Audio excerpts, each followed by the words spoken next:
Baik, kita lanjut ke soal nomor 3 tentang vektor. Jadi diketahui segi 6 beraturan seperti gambar di bawah ini. AB dikatakan AB adalah U dan BC, ruas BC ini adalah vektor V. Jadi ruas BC adalah vektor V dan AB adalah vektor U. Maka AE dapat diwakili oleh nah AE AE ini kan kita mau mencari ruas garis AE. Kita mau mencari kalau dalam vektor itu kan yang dicari adalah vektor AE. Ya, jadi kita mau mencari artinya adalah vektor yang bermula di titik A,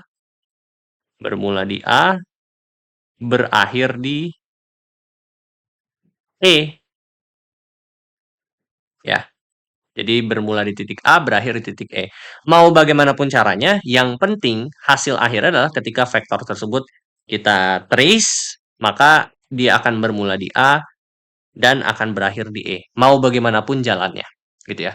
Nah, kita tahu bahwa ruas vektor AB ini bentuknya seperti ini, ya. AB bentuknya adalah seperti ini. Ini adalah vektor AB. Atau kira-kira seperti inilah. Ini AB, ini AB di sini. Dan BC adalah seperti ini. Ini A, ini U, ini adalah si V. Nah, AE dapat diwakili oleh apa? Ya, kita mau dengan menggunakan U dan V, faktor U dan V, kita mau jalannya gimana, kita mau dari titik A ke E, gitu ya. Nah, tapi kan nggak ada vektor, kalau secara intuisi kan kita tinggal tarik garis gini ya. Tapi kan nggak bisa, gitu kan ya.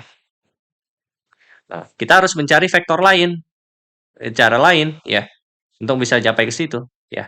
Nah, kita ingat bahwa dalam ini segi berapa tuh? 2, 3, 4, 5, 6. Ya, segi 6 ini dalam segi 6 itu kan dia itu simetris ya. Artinya begini, ya. Bahwasanya ini ke sini itu sama jaraknya, ini ke sini itu sama jaraknya, ini ke sini itu sama jaraknya. Ya, ini mungkin saya foto dulu ya. Seperti ini ya kira-kira. Nah, ini saya foto kemudian saya besarkan. Nah, ini kita lihat sini ya.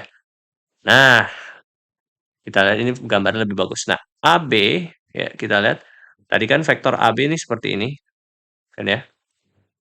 Vektor AB itu seperti ini vektor U, ini vektor V. Nah, kita mau dari A ke E gitu ya. A mau tujuannya gimana? Dari awalnya A ke E gitu. Nah, gimana caranya? Ini kita kayak main puzzle aja.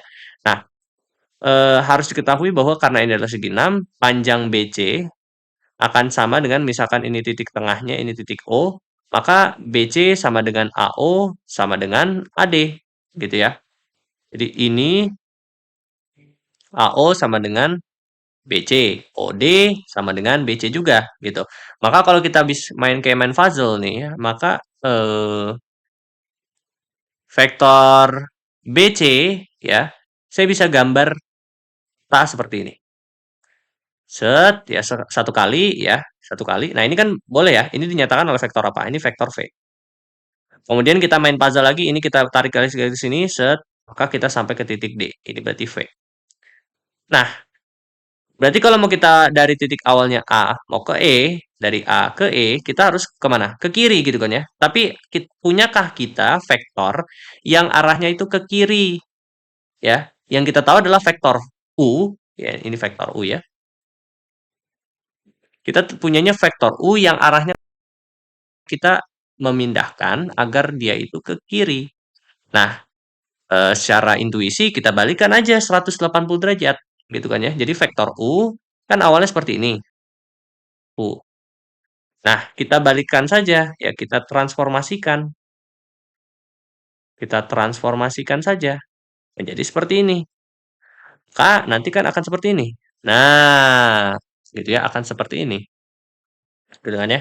Nah, tapi apa maknanya ini? Ya, sebagaimana cara kita menuliskan secara matematisnya ini.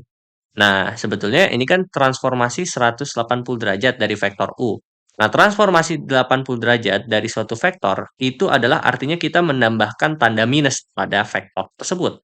Maka dari yang awalnya vektor U adalah seperti ini awalnya vektor U, maka kalau ditransformasikan 180 derajat, maka ini kita tambahkan minus U. Maka vektor ini adalah vektor minus U. Nah, dapat deh kita ya puzzle atau cara ya jalan untuk bagaimana dari awal kita ke A dari ke A mau ke E gitu ya. Nah, maka kita tinggal jumlahkan saja. Oh, ternyata jalan yang ditempuh harus ditempuh untuk dari A ke E menggunakan vektor U dan V adalah V tambah minus U ya atau V tambah V tambah minus U. Atau ini adalah 2V dikurangi dengan U ya. Jadi jawabannya adalah yang E, ya. Jadi kira-kira pola berpikirnya seperti itu, ya, untuk menyelesaikan soal seperti ini, gitu ya. Ya ya, gitu, ya. Jadi yang harus di-note adalah informasi ini, gitu ya, bahwa, vektor itu bisa ditransformasikan 180 derajat, maka adalah dia ditambahkan dengan minus U, gitu istilahnya. Oke, ya, itu untuk soal nomor 3.